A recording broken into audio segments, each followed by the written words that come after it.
nisur, këtu jemi në zonën Arrat e Gurrës. Këtu është ajo ngjarja që patëm një rrëshqitje dherash masive në muajin shkurt. Dhe për një periudhë të kufizuar patëm arrësheja që e detyruar që edhe të ndalonte çarkullimi këtu. Kjo ndodhi për shkak se rreth 70.000 metër kub ton inerte pati një rrëshqitje. Është punuar rreth 10 ditë 24 orë nga strukturat e autoritetit rrugor shqiptar dhe kontraktorit, dhe siç e shihni është ndërtuar dhe një rrugë provizore, e cila tashmë ka hapur çarkullimin në fillim të marsit dhe në fillim të javës tjetër do kemi dhe asfaltimin e saj. Sistemimi i kësaj zone parashikon edhe një ndërtim rrugë alternative, që fillon diku aty dhe do ketë rreth 1.3 kilometra buzë lumi shkumbin ngjitur me kurruzë dhe që kalon në krahun tjetër të rrugës.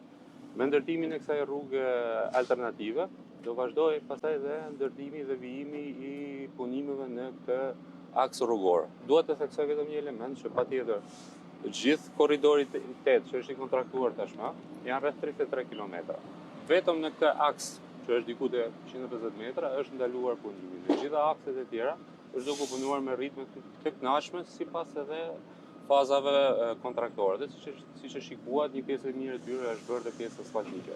Tani duhet ta kuptojmë edhe faktin që ne e dimë që qytetarët janë djerë të bezdisur për atë periudhë kohe që çarkullimi ishte i bllokuar, por ajo çfarë ne garantojmë është që autoriteti rrugor shqiptar, Shërbimi Gjeologjik Shqiptar, dhe Kurudha Shqiptare kanë qenë gjithë duke bashkëpunuar dhe kanë punuar 24 orë në ato 8 ditë, në mënyrë që ky bypass të hapet dhe të krijohet mundësia e çarkullimit lirisht të mjeteve. Këtu siç e shikoni janë duke punuar edhe disa punime mbrojtëse për vijimin e mos pasjen e rrëshqitjeve të mëtejshme.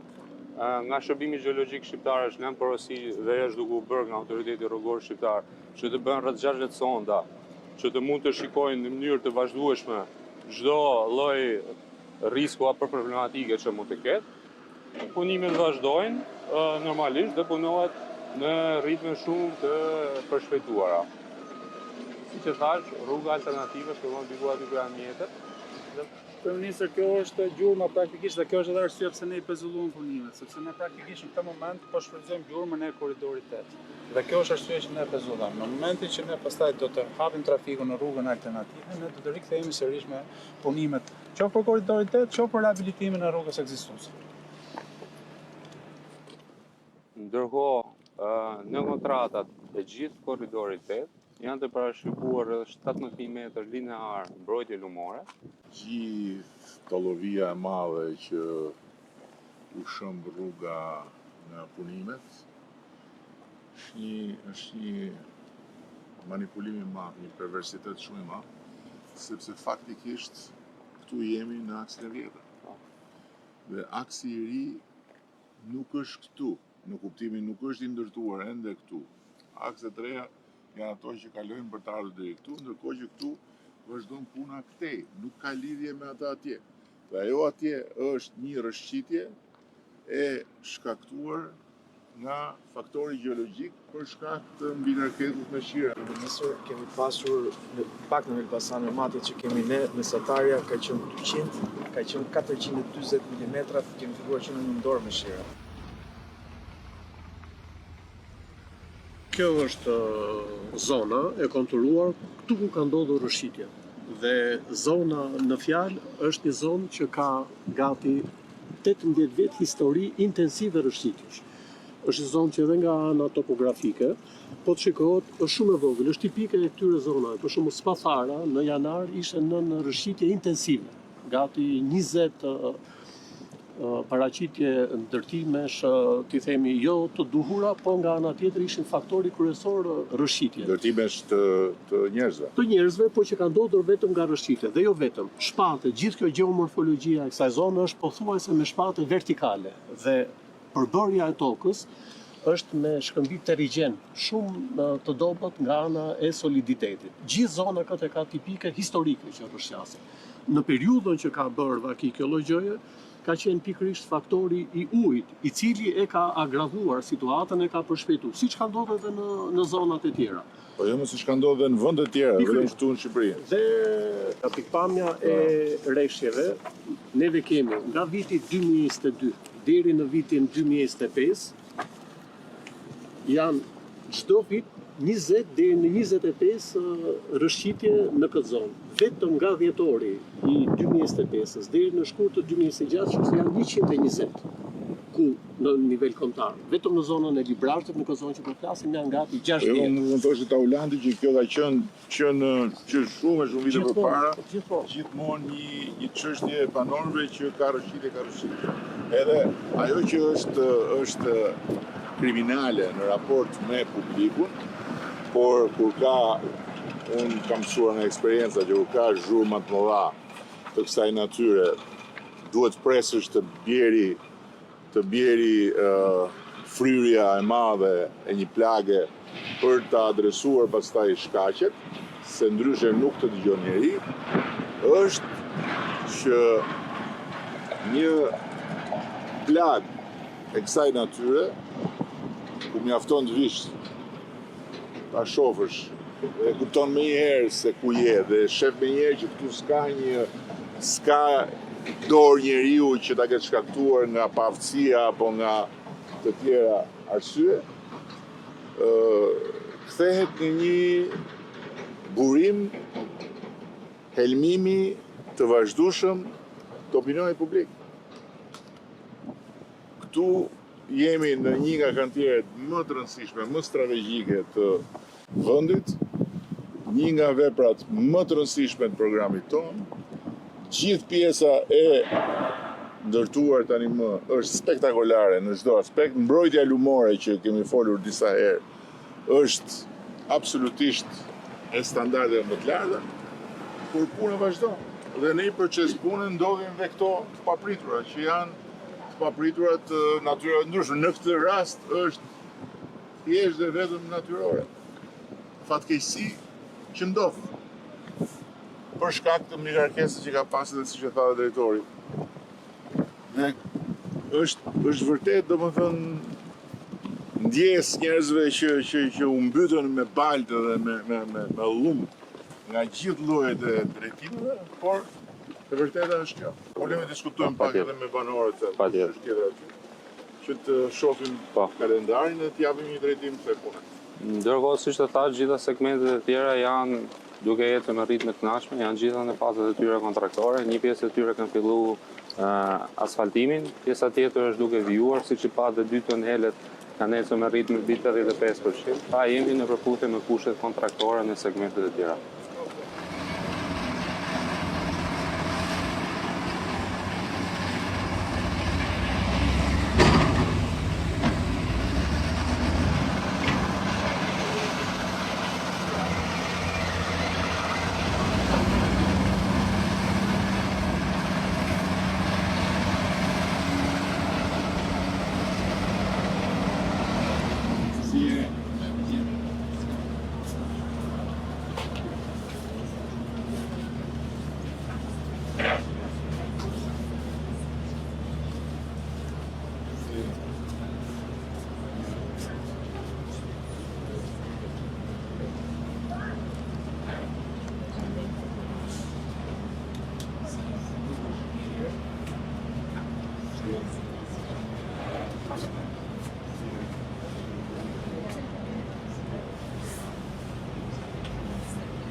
Vështë djatën vetëm majtën. Që nga ndarë bura nga? Si i ndarë kështu gra me bura, apo i keni mbajt një ty hudra?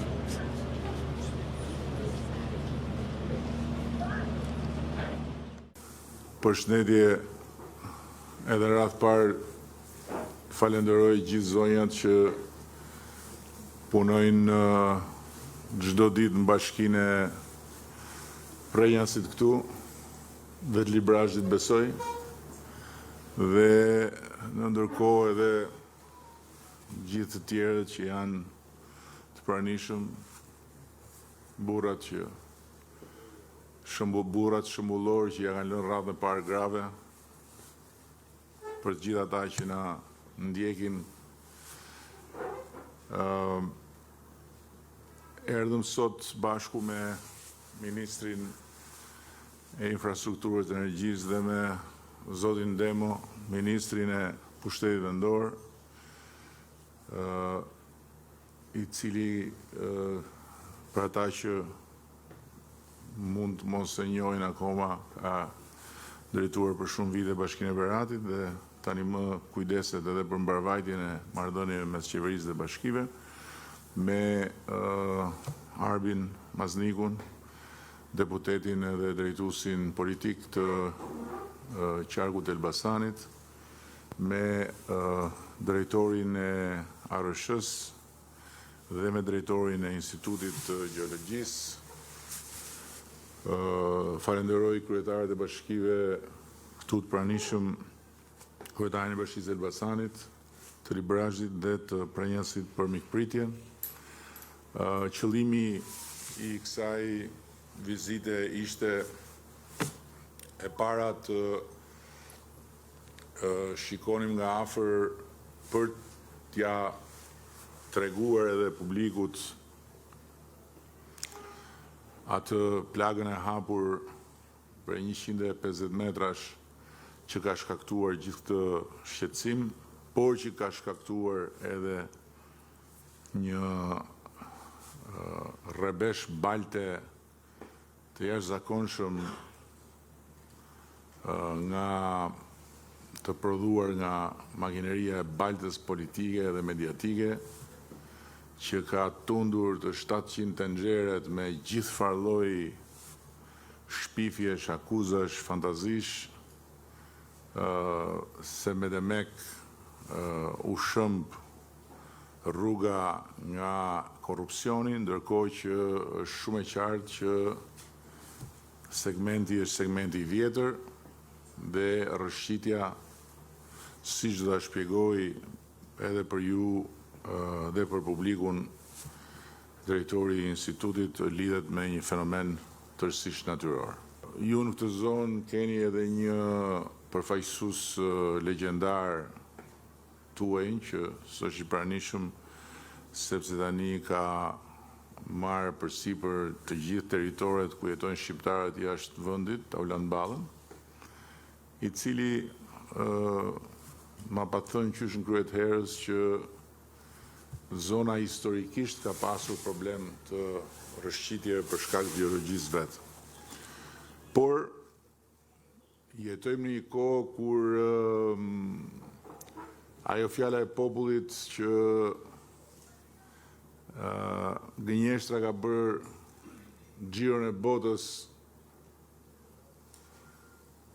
më shpejt se sa e vërteta ngre pantallonat, është e përditshme, është eksperiencë e përditshme, e përnatshme, e përorshme, e përminutshme, dhe shpejtësia e gënjeshtrës është bërë shumë më e madhe se sa ishte kur e tha atëherë populli, ndërkohë që e vërteta është në një vështirësi shumë të madhe për shkak të gjithë vorbullave dhe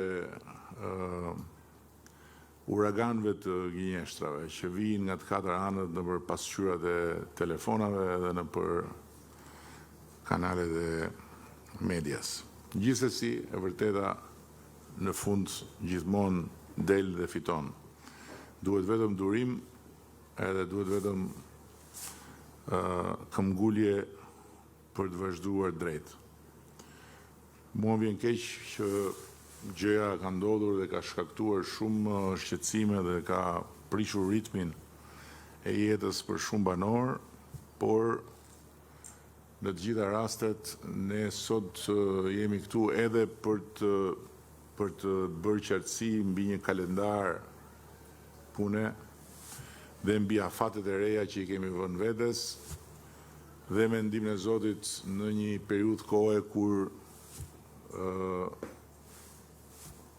s'do kemi mbi kurriz gjithë gjymat e shiut të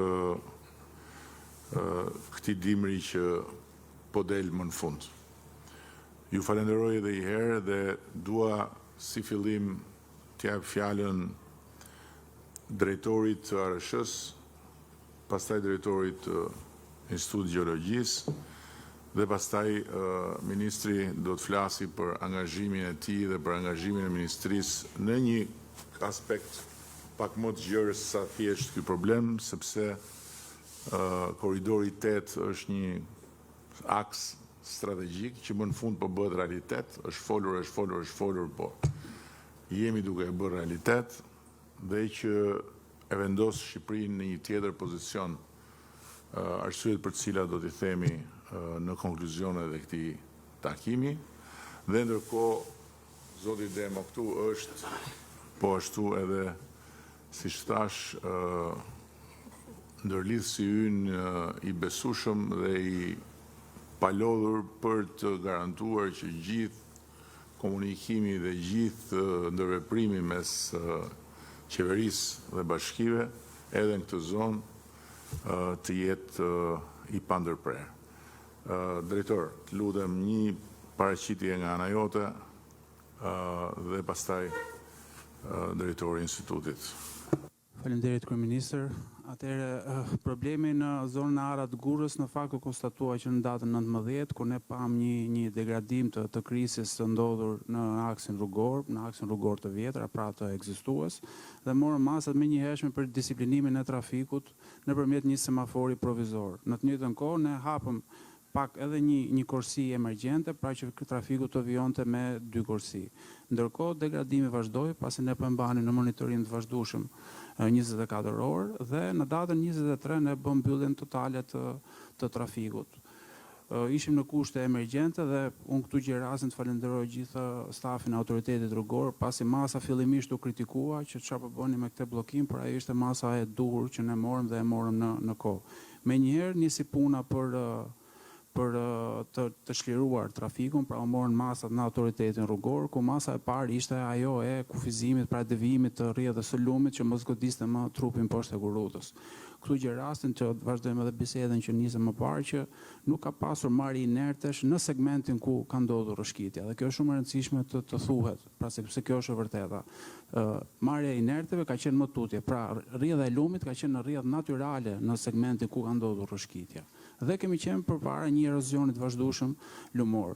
Kështu që një ndër masat e para që mori Këshilli Teknik në autoritetin rrugor ishte ai i devijimit të rrjedhës së lumit, më pas ne vijuam me lehtësimin e trupit të shkar në aksin rrugor dhe janë hequr gjatë këtyre 10 ditëve të cilët u punua 24 orë nga kontraktori, ku edhe unë personalisht me gjithë inxhinierët e autoritetit rrugor kemi qenë prezent kantier 2 herë në ditë, në mesditë dhe gjatë mbrëmjes, u vijua me largimin e 71.000 metër kub inerte nga zona e rrëshqitur. Paralelisht në sugjerimet e Shërbimit Gjeologjik Shqiptar vijuam edhe me sondimet dhe ato na ndihmuan shumë në fakt, sepse ne arritëm të identifikonin disa pellgje nënujore që ishin të formuar aty me thellësi edhe të sekët, por edhe të thellë, dhe kjo morë masa sërish për drenimin e disiplinimin e këtyre ureve nëntoksore. Ndërkohë kontraktori vijoi me punimet për disiplinimin e ureve sipërfaqësore dhe në një harë kohor për 10 ditësh, për cilin falenderoj gjithë qytetarët që e mirëkuptuan, që na panë që ne po punonim dhe ishin plotësisht të angazhuar për adresimin sa më parë të trafikut, ne arritëm të marrim masat për çlirimin e trafikut. Kjo ne na shkaktoi edhe pezullimin e punimeve për korridorin 8, vetëm në këtë segment, pra në këto 150 metra që mund të jenë edhe pak më shumë të shtrira në gjatësi, në lartësi, ne kemi pezulluar punimet, ndërkohë që punimet në gjithë fazat e tjera vijojnë normalisht sipas planit të punës. Në të njëjtën kohë ne kemi filluar shkresat me hekurudhën shqiptare, me AMBU-n, që është autoriteti i menaxhimit baseneve ujore, dhe me Agjencinë Kombëtare të Mjedisit, për të vijuar punimet, për të nisur punimet për aksin alternativ që do të ndërtohet mbi lumin Shkumbin në krah të hekurudhës shqiptare. Ky aks do të jetë me një gjatësi 1.3 km dhe një lartësi që do të variojë nga 5 deri në mbi 10 metër në segmentet caktuar të tij. Ndërkohë që për realizimin e tij do të nevojiten rreth 98.000 metër kub mbushje. I them këto detaje pasi të ndërgjegjësohemi që është një volum i madh punësh dhe ndërkohë kahet për të punuar janë vetëm 2, që është fillimi dhe fundi i këtij segmenti, nuk punohet në fronte të tjera pune. Kështu që kjo do të kërkojë kohën e vet, por që autoriteti rrugor është plotësisht i angazhuar për të vjuar sa më parë punimet për këtë segment alternativ. Përshëndetje të gjithëve. Unë do bëj një përshkrim të shkurtër ashtu siç më sugjeroi dhe kryeministri për të bërë një shpjegim në lidhje me fenomenin që ka ndodhur dhe më pas ne do t'japim edhe perspektivën e gjithë punimeve gjeologjike që kemi nisur me qëllim që të ofrojmë studimin e thelluar me të dhënat më të rëndësishme për vazhdimin e korridorit 8, ashtu dhe për sugjerimet që do të jenë shumë të vlefshëm për Arëshën. Me pak fjalë për pjesën më të madhe të banorëve që janë këtu, zona ku ne ndodhemi, zona e Librazhdit e Prenjasit, është një zonë tipike e rrëshqitjeve. Elementi i gjeomorfologjisë, gjithë pjesa që na rrethon, është një gjeomorfologji me shpate të pjerta, me një pjerësi pothuajse maksimale. Ky është elementi i parë, njëri prej faktorëve. Faktor tjetër është litologjia, lloji i shkëmbit. Gjithë kjo pjesa me të verdhë që është shënuar në këtë hartë janë formacione të reja, quhen formacione të neogjenit edhe nga pikpamja e moshës gjeologjike. Këto kanë edhe në përbërjen e tyre zhavore, inerte, copza materialit të cilat nuk janë të cimentuara mirë. Ky është faktori i dytë i kësaj zone që lidhet me rrëshqitjet. Kjo njollë e kuqe këtu në këtë hartë është njolla e rrëshqitjes në fjalë. Por zona e Librazhdit, e Prenjasit e Spatharës, unë jam i bindur që për gjithë banorët këtu është një problem historik. Më i hershmi është janari i vitit 2026, ku Spathara ka pasur intensitet rrëshqitjesh. Nga ana e historiku të rrëshqitjeve, vazhdon prej 14 vitesh që mund t'i shikojmë edhe të dokumentuar sot në kanalet e YouTube-it apo kudo. Nga pikpamja gjeologjike, historiku i rrëshqitjeve të kësaj zone fillon që nga vitet 60-70, ku shërbimi gjeologjik ka hartat me të cilat këto rrëshqitje të kësaj forme, të kësaj madhësie janë të dokumentuara prej kohësh. Faktori i fundit që merret në konsiderat është dhe faktori i erozionit. Po unë doja të thoja që në kuadrin e analizës së plot, sot ne jetojmë në një kohë ku gjithë tyre komenteve që janë bërë është elementi i vetëm që nuk është marrë në konsiderat në mënyrën e duhur. Edhe kundrejt shpjegimit që kemi thënë për reshjet, ky fenomen sot duhet marrë në konsiderat si një faktor determinues. Është ndryshimi klimatik. Sot periudhat e reshjeve dhe veçanërisht në 2-3 vitet e fundit janë falë ndryshimeve klimatike në një periudhë të shkurtër kohore. 5-6 ditë deri në 10 ditë ndodhin sasirat e reshjeve që janë shpeshherë më të mëdha se sa kanë qenë gjatë një viti apo gjatë 2 viteve. Ky është elementi kryesor, faktori kryesor për të marrë në konsiderat me rrëshqitjet siç ka ndodhur në Spathar në janar, siç ka ndodhur në zonën e Librazhdit prej 30 vitesh, ashtu siç ndodhi dhe me këtë fenomen. Fenomeni i ndryshimeve klimatike është një fenomen fondamental për të marrë në konsiderat. Në lidhje me pjesën e asaj që po bën tashmë shërbimi gjeologjik për studimin e thelluar, ne kemi paraqitur projektin ku janë llogaritur gati 480 deri në 500 metra linear shpime, në anën e vërtetimit gjeologjik, veçanërisht me shtëpiat e banimit që kanë qenë afër zonës, ne kemi vendosur reper, sinjalizues të cilët japin të dhënat në lidhje me rrëshqitjen dhe kanë konfirmuar që rrëshqitja ka qenë pikërisht e kufizuar në këtë lloj zone.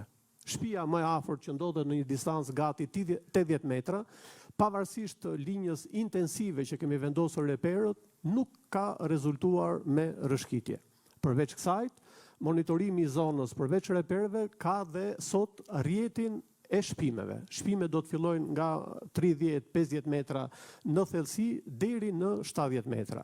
Një element i rëndësishëm që po presim është studimi gjeofizik. Studimi gjeofizik do të na japi të dhëna nëpërmjet elektrometrisë se si është struktura brenda dhe se si e ka ajo të trajtuar anën e lagështisë dhe deri tek sismika se si është pjesa e rrëshqitjes. Tek shpimet, Shërbimi gjeologjik do t'japi rekomandimet për ARSH-n ku do të vendosen inklinometrat, të cilët do të regjistrojnë prap pjesën e rrëshqitjes në këtë zonë. Përveç kësaj, do të vendosim dhe piezometrat të cilat do të masin shkallën e lagështisë. Për informacionin e publikut, unë do t'jap një të dhënë. Me këto që ka shërbimi gjeologjik, ne kemi bërë në matjen e analizave fiziko-mekanike, matjen e lagështisë. Në gati 35% deri në 55% të kampionëve që kemi marrë, rezulton sasia e lagështisë 33% e lagështisë. Pra do thotë që e gjithë kjo strukturë në këtë periudhë që ne kemi marrë analizën, ka pasur një shtim në anën e masës, gati minimalisht me 1/3. Këto janë elementët kryesorë që unë doja të thoja. Projekti i shpimit, projekti i geofizikës, bashkë me gjithë elementët që ne do japim do marrim në konsiderat, do të jetë një informacion i rëndësishëm që do t'i vlej ARSH-s për të vazhduar me gjurmën e duhur në korridorin e 8. Faleminderit. Zoti Bylyku, faleminderit. Të nderuar, unë nuk doja të zgjatesha më shumë për sa i përket aspekteve teknike që i sqaruan në detaje drejtori i Autoritetit Rrugor Shqiptar, si dhe drejtori i Shërbimit Gjeologjik Shqiptar. Patjetër, siç e njoftoi e tha dhe kryeministri, për sa më përket mua si përfaqësues dhe ministër i infrastrukturës dhe energjisë, unë e di që banorëve dhe juve konkretisht që jeni banor shumë afër të kësaj zone, ju është krijuar një shqetësim për disa ditë të vazhdueshme. Ajo çfarë unë garantoj është që patjetër strukturat jo vetëm të Autoritetit Rrugor Shqiptar dhe të Shërbimit Gjeologjik Shqiptar, të Hekurudhës, por edhe të energjisë, ju e dini që është edhe spostuar një linjë transmetimi e cila është transferuar në kohë rekord për mos të krijuar shqetësime të mëtejshme nga pikpamja e energjisë elektrike.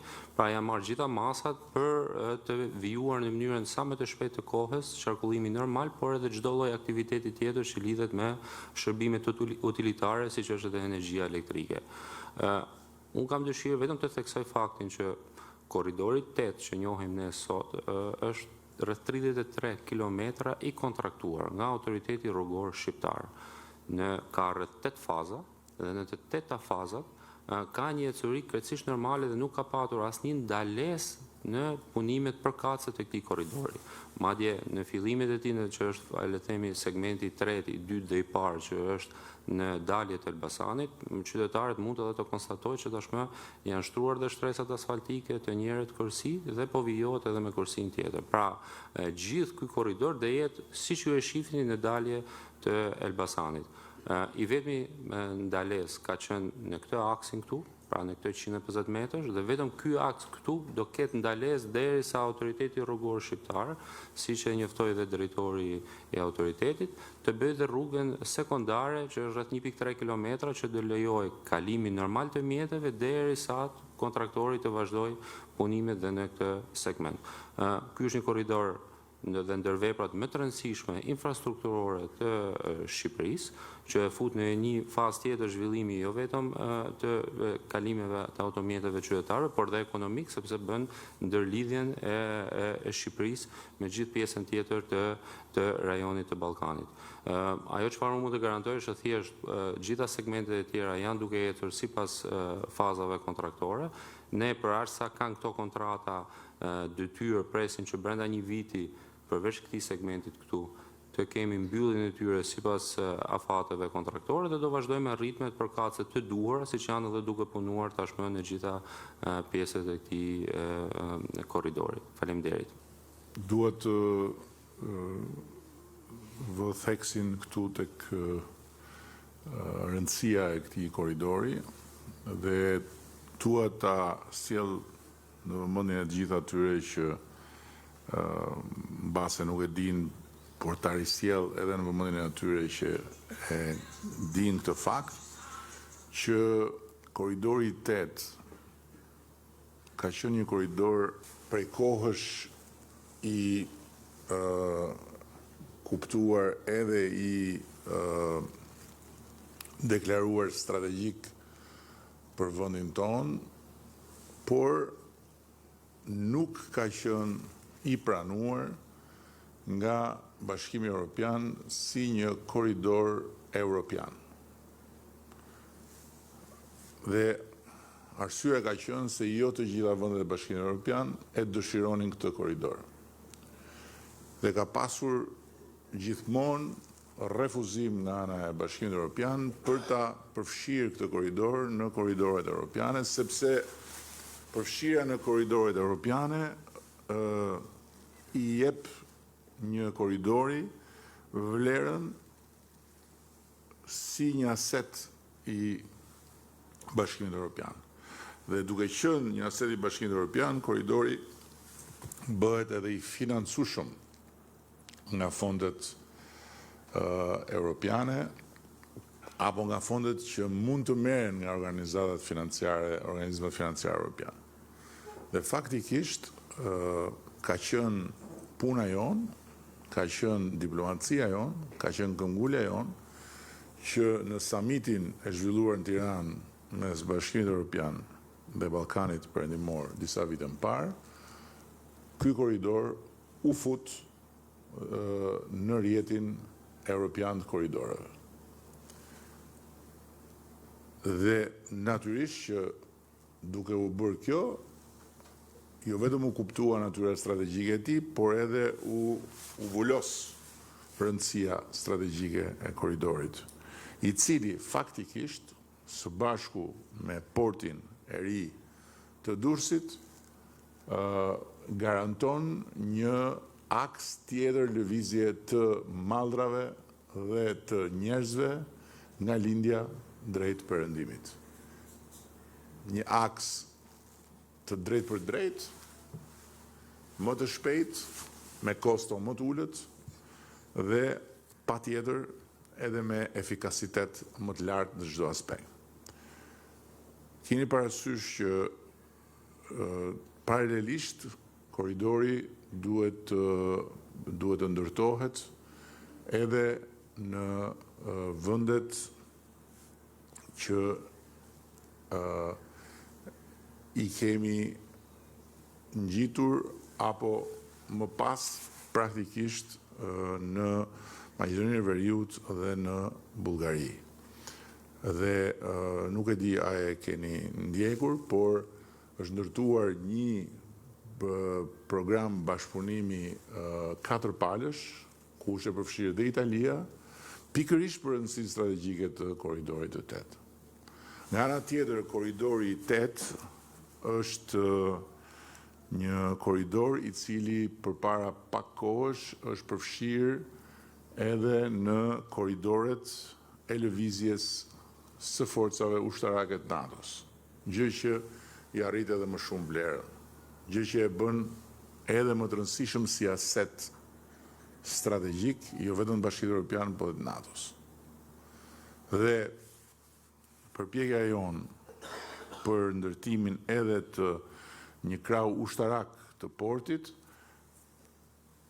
e bën korridorin, do ta bëj korridorin edhe më të rëndësishëm dhe patjetër që do të rrisi në fund fare në mënyrë të jashtëzakonshme vlerën e tij, por edhe vlerën e pronës përreth tij dhe patjetër edhe impaktin e tij ekonomik dhe social.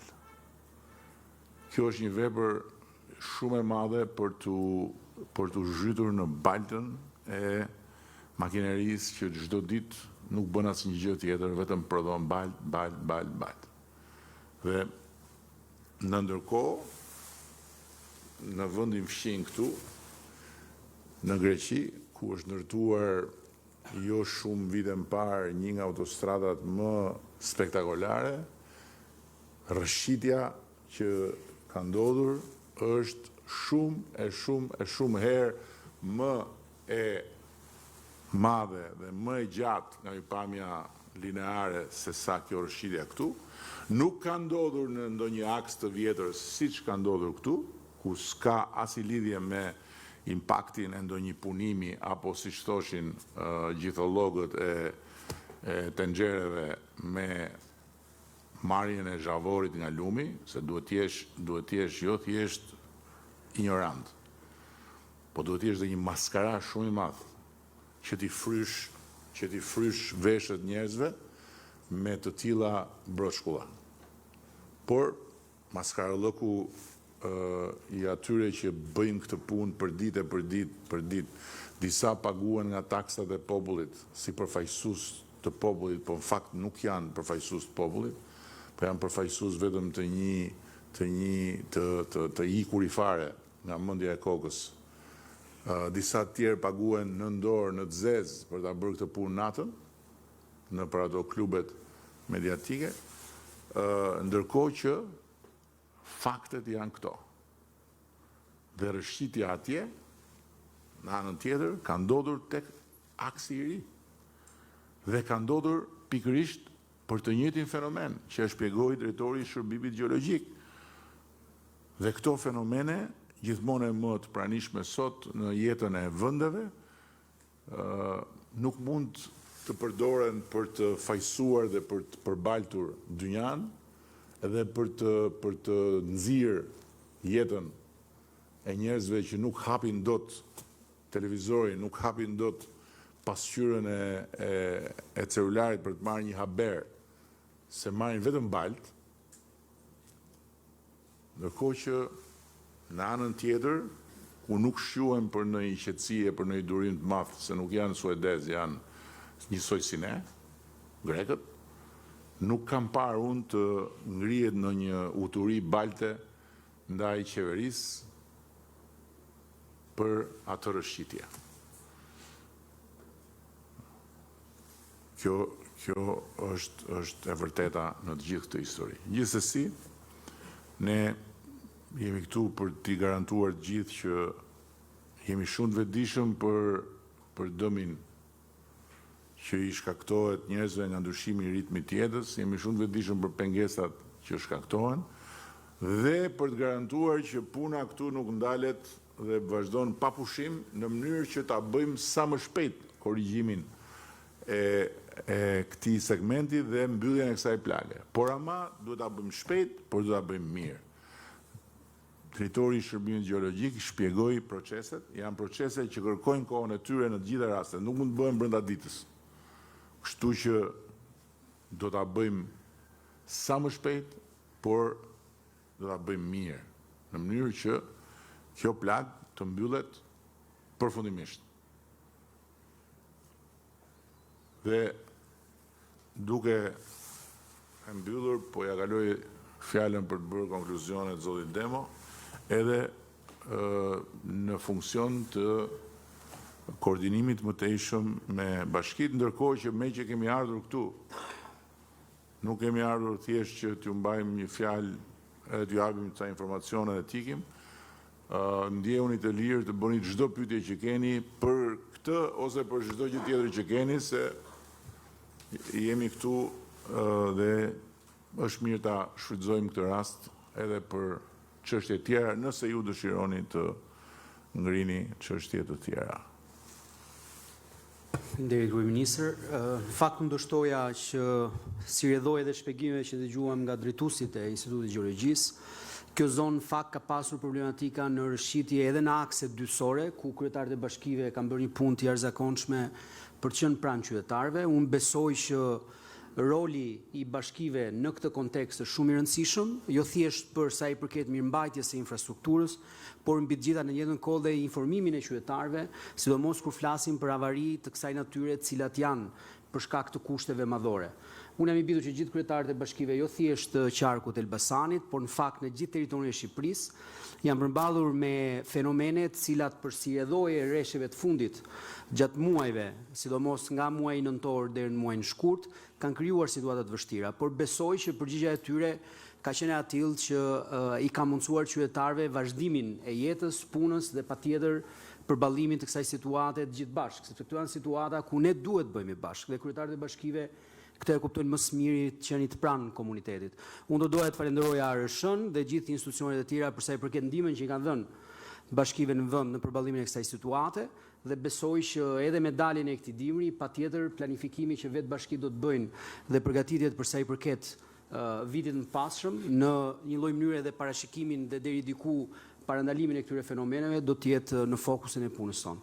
Dhe këtu do doja të përmendja edhe një fakt që kryeministri ka tashmë mbështetur projektin për sa i përket alokimit të fondit të ardhur nga Emiratet e Bashkuara, një grant i cili do të fokusohet në fuqizimin e logjistikës që bashkitë kanë dispozicion për jo thjesht për përballlimin e situatave të tilla, por në tërësi për të krijuar kushte ku dhe fenomenet si përmbytjet ne t'i kemi në minimizim në mënyrë progresive, por në të njëjtën kohë dhe përballimin e këtyre situatave me logjistikën e duhur nga të gjitha bashkitë në nivel kombëtar, të jetë i atill që ne të përgatitemi për atë çfarë ne të gjithë tashmë jemi dëshmitar, që moti është bërë shumë herë më i paparashikueshëm dhe situata të tilla dhe fenomene të tilla me probabilitet shumë të lartë do të kenë edhe intensitet më të lartë me kalimin e viteve. Prandaj, unë do doja edhe një herë të falenderoj kryetarët e bashkive të zonës dhe gjithë institucionet shtetërore për përgjigjen që kanë marrë jo vetëm rasti i rishqitjes në këtë segment nacional, por mbi të gjitha dhe për gjithë akset e tjera të cilat afektojnë jetën e banorëve të zonës. Faleminderit.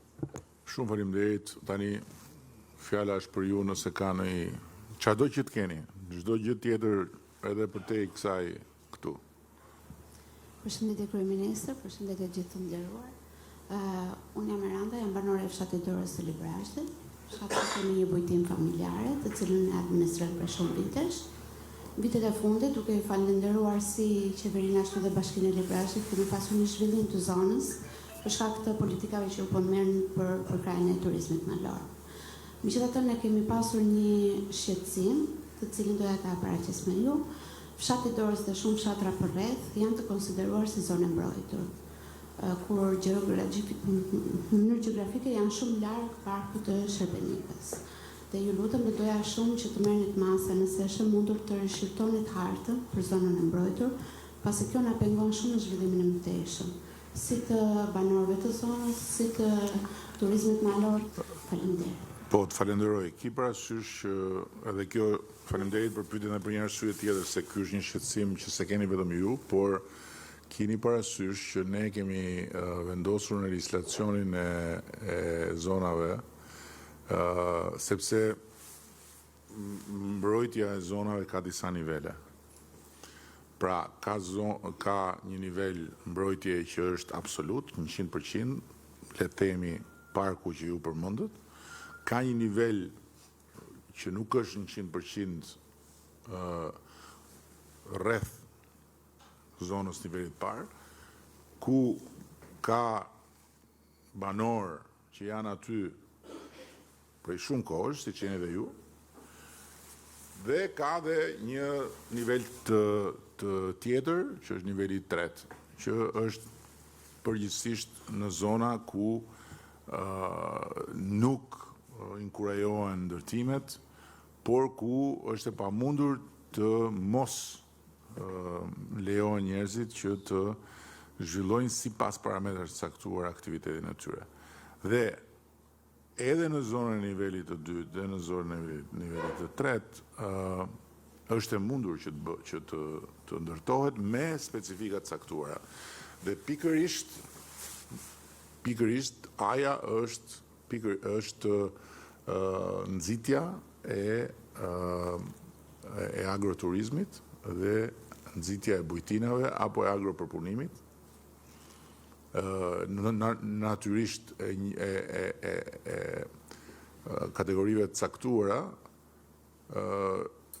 duke lejuar zhvillimin e pra konkretisht nëse juve doni që bujtinën tuaj ta zgjeroni, këtë mund ta bëni.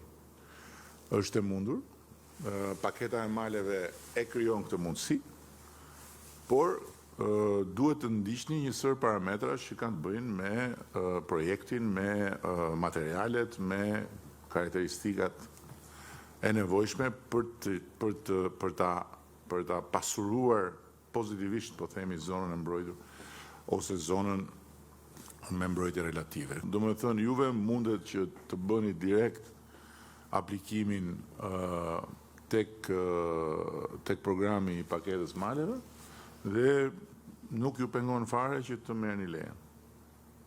Apo jo? Një prej rrugëve është ajo, por patjetër kryeministri e tha qartëzi që vetë ligji i zonave të mbrojtura lë hapësirat sipas specifikave të vetë territorit për sa i përket ndërtimeve të caktuara, por për më shumë detaj patjetër bashkë me kryetarin në përfundim takimit besoj që do ta adresojmë më në detaj. Faleminderit. Është plotësisht e mundur. Ju mund të aplikoni drejt për drejt në Këshillin Kombëtar të Territorit. Po, jo, paketën e maleve në rast se doni që të keni edhe mbështetje ekstra. Në rregull pra, tani nëse tani u shqyr, hajde të t'japim dhe një medalje me këtë rast, se je shqiptari i parë që një fund që thotë s'dua si mbështetje vetëm të po pra po e kuptoj. Hajde do t'japim dhe medalje për këtë punë, se nuk e kisha taku akoma shqiptarin e parë që të më thotë që jo, më në asnjë mënyrë s'du mbështetje, përkundrazi, jo. Prandaj edhe po pyesja vetëm pse e ulur dhe vetëm atje në tavolinë, po nga që je vetmja që s'do si mbështetje, kështu që nëse s'do si mbështetje, aplikimi indirekt te Këshilli Kombëtar i Territorit dhe do merrem unë personalisht që ta marrësh lejen bashkë me medalje. Atëherë përshëndetje, unë jam Shpëtim Hala, antar i plesisë fshatit Librash Qendër. Do të falenderoj qeverinë shqiptare sepse realisht në çdo fshat Librash dhe paktën qendër komune ka asfalt, është shtuar shumë sipërfaqe me asfalt. Unë kam një merak, meqense fshati im, duke vazhduar në Librash Qendër, është mbi qytet, pastaj Librash Katund dhe më pas futesh në zemrën e Parkut Kombëtar Shebeni. Normalisht bashkia ka bërë asfalt deri në fshatin tim, ka projektin për ta mbyllur këtë vit të paktën siç kemi pas bisedë me kryetarin deri në Librash Katund. Të mbështetet bashkia Librashit për të vazhduar asfaltin deri në fshatin Qerrisht. E para sepse është zemra e Parkut Kombëtar, për të qenë Parku Kombëtar dhe më i akseksueshëm për turizmin sepse është rritur numri i turistëve që vizitojnë Parkun Kombëtar. Pra Parku Kombëtar nuk është vetëm Fushtuta dhe Stebleva, por është edhe Librash Katundi, Shapka, Allajgjyzi, shumë vende të tjera. Pra është më shumë për ta çuar deri në Qerrisht që përveç vlerave turistike ka edhe një vlerë historike. Qerrishta është fshati që ka strehuar 26 hebrej gjatë luftës së dytë botërore, duke i shpëtuar nga pushkatimi nazist. Pra, përveç se rrisim zhvillimin e turizmit në zemrën e Parkut Kombëtar Shebeni, i japim zhvillim. Të doja që qeveria të mbështeste këtë dhe doja gjeta rastin t'ja kërkoj kryeministrit të vendit, që përveç se të zhvillojmë turizmin, të japim edhe një Qerrisës një hovë, pse jo të bëhet një muze i vogël historik për atë që kanë bërë ata njerëz për të shpërtuar hebrejt gjatë luftës së dytë botërore. Faleminderit. Për sa i përket pyetjes që drejtove, ne kemi përfunduar fazën e parë të shtrimit me asfalt të rrugës Librash Qendër. Kemi planifikuar me vendim Këshillit Bashkiak këtë vit do financojmë fazën e dytë deri në Librash Katun. Tani për jetë vërtetës nuk e shpangim dot prap Taulandin, sepse ka qenë një luftar i paepur për korridoret e qeverisë dhe institucioneve të Fondit Shqiptar të Zhvillimit dhe kështu me radhë për gjithë këto punë që janë bërë, por ajo që mua më vjen mirë është që pasusja e Taulandit e ardhur këtu në Librasht edhe me bekimin e tij, Bora është po ashtu shumë e përkushtuar, ndoshta jo aq e zëshme publikisht, por të jeni të sigurt që ndjek me shumë përkushtim punën e bashkisë, edhe të bashkive këtu, edhe sa herë takoj i them përveç Librashtit ke ndonjë gjë tjetër, sepse aty e di që do ma thuash, kështu që patjetër do ta shikojmë me këtë. Ideja e muzeut më pëlqen shumë. Jo mbase, po do lidhemi nëpërmjet zotit Demo, se këtë kemi në urën tonë me ju. Po kjo urë garanton gjithë qarkullimin e ideve që do lidhemi dhe projekteve. Do lidhemi me Agjencinë e Planifikimit për të bërë një projekt Edhe pastaj do ta gjejmë mënyrën ta financojmë projektin, kështu që të falenderoj për këtë ide, sepse ajo është një pjesë e artë e historisë tonë, edhe kudo ku është e artë ajo, pjesë e historisë tonë, edhe është një nga medaljet më të lavdishme që në radh parë muslimanët shqiptarë i kanë vënë vetes në gjoks, që është një medalje që shkëlqen në të gjitha kohrat edhe në këtë kohë. Kështu që duke filluar nga ata që agjërojnë, ju uroj tu jeti pranuar agjërimi, por edhe nga ata tjerë që nuk agjërojnë, paqin çdo të mirë dhe paqin dritë në shtëpitë e tyre, sepse ishin gjyshrit e tyre në radh parë që e bën këtë medalje kaq të shkëlqyeshme, por edhe të tjerët patjetër, edhe të krishterët, edhe ata që nuk i përkasin asnjë komuniteti fetar, e bën Shqipërinë që të jetë krenare për jetë me atë histori. Kështu që ku kemi mundësi që atë histori ta nxjerrim në pa, do ta nxjerrim në pa, edhe për atë arsye që the, për të fuqizuar turizmin ton, duke krijuar më shumë atraksione të natyrës së turizmit historik edhe kulturor, patjetër. Erdha sepse kam mësuar që asnjëherë nuk ja vlen të tregosh si është e vërteta në momentin kur bien të gjitha llojet e daullave, të rrenave, e të shpifjeve, e të poshësive. Është e kotë. Duhet durim, duhet vazhduar puna me këmbgulje, siç kemi bërë këtu, se kemi edhe Edi drejtori, ishte shumë i shqetësuar, ishte shumë i ngarkuar psikologjikisht nga gjitha sulmet, më çonte mesazhe, edhe unë thosha, është i ri akoma dhe nuk e kam mësuar që në kohën kur tundet vendi nga daullet dhe nga balta, duhet vetëm bërë puna, fokusuar dhe puna. Dhe kur bie zhurma, se fillon një zhurmë tjetër, thuhet e vërteta, tregohet e vërteta, ditën për diell, dhe është fiks ajo që pastaj ju kthehet e gjitha surratit për turbin e tyre. Dhe njerëzit që akoma i besojnë atyre zallahive dhe atyre zallamagjive, e kuptojnë përsëri që pritje se nuk është kështu. Nuk është kështu. Nuk është hape rren, ditë e rren, natë e rren, nuk është kështu. E përsëris ne kemi plot arsye për të kritikuar. Unë vetë mendoj që jam socialisti më i pakënaqur, edhe pakënaqësia te socialistët është virtyt. Por përtej gjërave që nuk shkojnë ose që mund të shkojnë më mirë, tërësia e gjërave flasin vetë.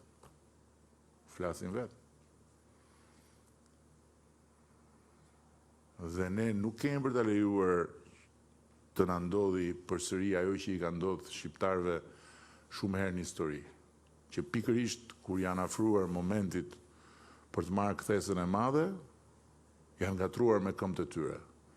Dhe janë gatruar me këmbët e tyre për shkak të shqiptarëve, jo për shkak të tjerëve, as për shkak të armiqve. Më të egrit armiq të shqiptarëve janë shqiptarët. Kjo është e vërteta. Në kohë ndryshme, në pozita ndryshme, për arsye ndryshme, por kjo është e vërteta.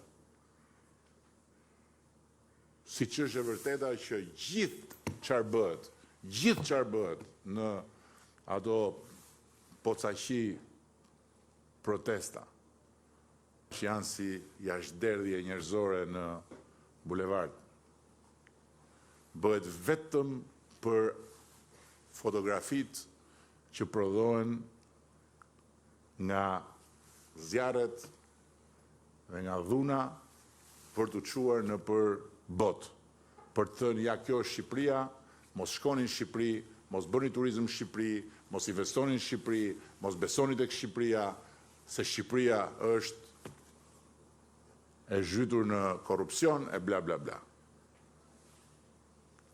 Si që nga Shqipëria e zhytur në korrupsion, kur korrupsioni në Shqipëri po luftohet më shumë se çdo herë tjetër, dhe kur po të shikosh faktet, sot që flasim,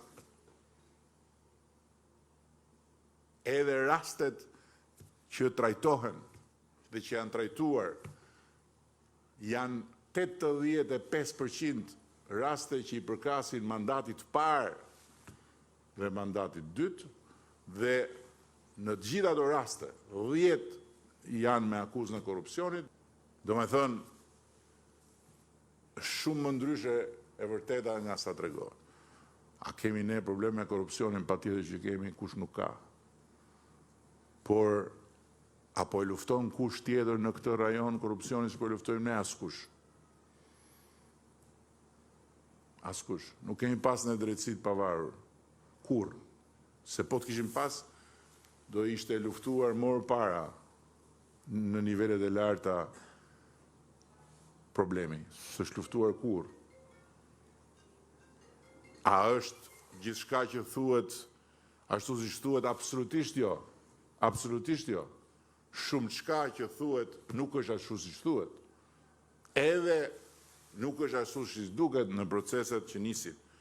Dhe prandaj proceset kudo në botë dhe në drejtësinë demokratike kanë prokuror, kanë dhe gjykatës. Kanë të akuzuar, kanë akuzues, kanë dhe arbitër. Dhe është ajo që thot arbitri në fund që ka rëndësi. Nuk mundet dot që ne të bëhemi vendi ku rikthehet hija e komunizmit, me fletrufera edhe me degenerim të çdo njeriu rrugëve pa gjyq.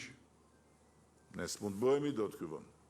Por për sa kohë kemi atë mallkimin e komunizmit dhe të historisë tonë akoma vërdall, si hije e zezë që sjell vërdall një tuf qorrash, e kemi dhe këtë taksirat, s'kemi ç'a bëjmë. Nuk e zgjedhim ne në demokraci kundërshtarin, e zgjedhin të tjerët. S'ka problem. Do vazhdojmë përpara dhe ne do t'i bëjmë gjërat që kemi për të bërë. Nuk diskutohet. Të gjitha. Edhe Shqipëria nuk kthehet më mbrapa, Shqipëria do shkojë aty ku është destinuar të shkojë dhe do ta çojmë ne. Nuk diskutohet. Bashkë me gjithë demokratët që e gjejnë rrugën. Rrugën që duhet ja u hapim ne. Kështu që kemi shumë demokratë që kanë ardhur me ne. Drejtuesja e Agjencisë Kombëtare të Rinisë ka qenë një nga udhëheqësit e Rinisë Partisë Demokratike. Edhe sot thot ku pas kam qenë. Pse ku pas kam qenë? Për asgjë tjetër përveç se për faktin që shikon që është mes njerëzish. Është mes njerëzish që kanë të mirat, kanë të metat e tyre, po mes njerëzish. Jo mes qorrash, ushtarësh qorra. Ka në një tjetër në një merak, pa thënë, po jepja zonjës se pa mbylli me një zonjë. Përshëndetje Kryeministër, përshëndetje të gjithë. Atëherë unë jam Floreta Sula nga Bashkia Prenjas, bletare fermere. Tashi bletarin e kam të trashëguar nga babai takisht dhe e ruaj me shumë fanatizëm. E ruaj do të thënë edhe përveçse ka shumë vështirësi, sepse bletaria dihet që ka vite që ka prodhim, por ka vite që nuk ka prodhim. Vërtetësitë e veta janë sepse bujësia çdo ditë dhe është në rënje. Nuk po punon njëri tokat, pashë sa u bëdha ajo që i jepni në pjesën e natës, po tokat janë gjere. Kjo ka ndikuar shumë. Në këto 2-3 vitet e fundit për shembull që është tasira shumë e madhe.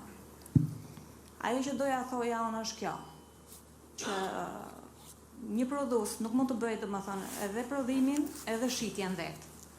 Do ishte shumë mirë të mundësoshe një pikë grumbullimi për produktin e vete. Kryetare, dëgjon. E dyta. Se jo, më fal, pse i them kryetare dëgjon? Sepse më ka rënë goja dhe më mbije goja, po dhe kjo është një nga pikat që i ka në ngarkim zoti Demo që ti ndjeki me kryetarët, sepse bashkit duhet bëhen ura midis produsve dhe tregut për të mundësuar grumbullimin aty ku nuk mundësohet natyrshëm nga tregu dhe nga privati dhe për të mundësuar agropërpunimin aty ku nuk mundësohet natyrshëm nga tregu nga privati. Se ju thatë që tokat nuk po punohen, në fakt e vërteta është që në disa zona, siç është zona juaj, ka problem për punimin e tokës për shkak të largimeve dhe për shkak të faktit që jo të gjithë e kuptojnë se sa më mirë është punosh tokën tënde dhe sa më shumë nxjerr nga toka jote sa të rish punosh tokën në Greqi e në Itali, ku është gjithmonë e më vështirë të kapësh fundin e muajit. Sepse në zonat të tjera tokat punohen edhe prodhohet nga 2 nga 3 herë në vit. Kështu që për këtë arsye këtu është dhe më strategjike puna që duhet bëj bashkia. Bashkia duhet mbledhi bletarët. Duhet i thotë së bashku do bëjmë një shoqëri të përbashkët. Do bëjmë një projekt. Ku duhet jetë pika grumbullimit?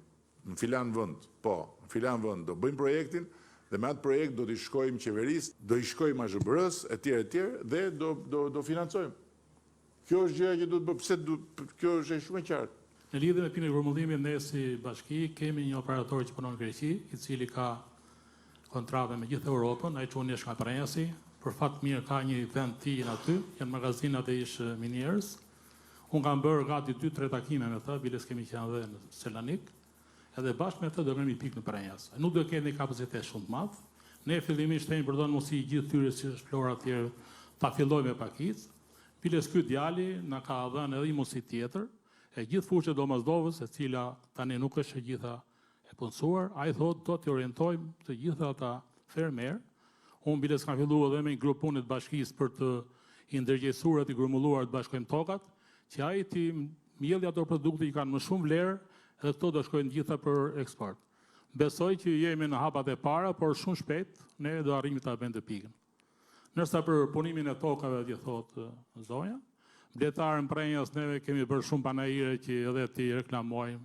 Jo vetëm kemi mbështetur edhe me buxhet nga bashkia, me aq sa kemi në mundësi, por besoj që kjo pikë që do bëjmë Prenjas, thashë do bëjmë me kapacitet jo shumë të madh, pasi ai djali e ka për vendin dhe ka një eksperiencë shumë të madhe.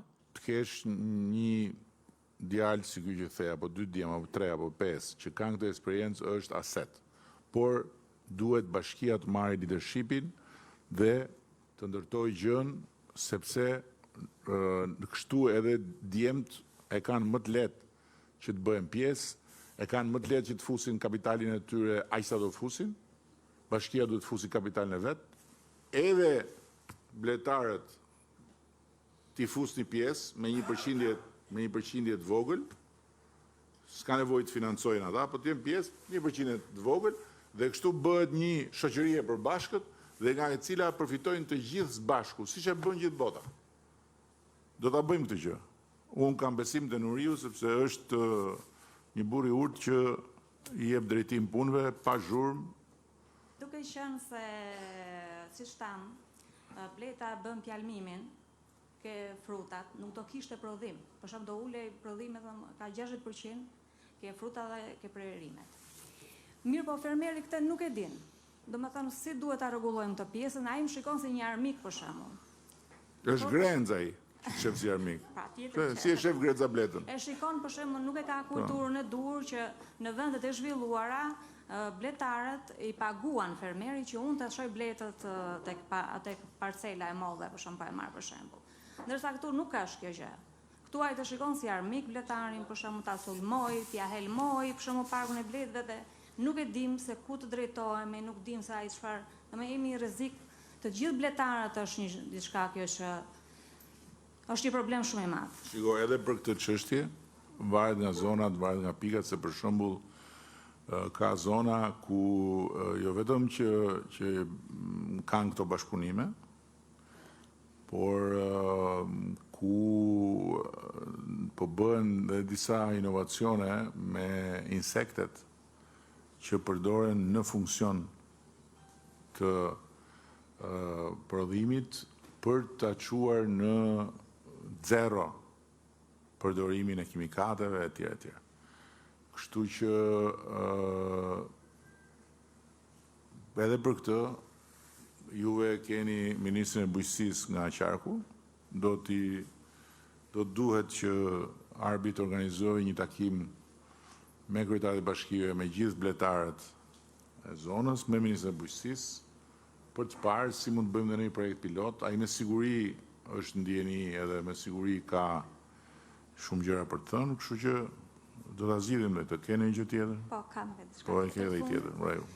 Atëherë, në të gjitha produktet që blejmë për betarin, i marrim me çmim sa ti do shefi aty magazinës që të na japi ne. Pse mos na njihet për shembull neve që ta marrim pa TVSH, për shembull, çdo lloj. Tashi mua dëgjoj, duhet dish një gjë. Mua Ministri i Financave më thot gjithmonë, Kryeministër, ju jeni i lirë të premtoni çfarë të doni dhe bazuar në programin e tjerë, po ju lutem shumë vetëm TVSH-n mos guxoni ta prekni askund me askënd. Kështu që TVSH-ja nuk preket.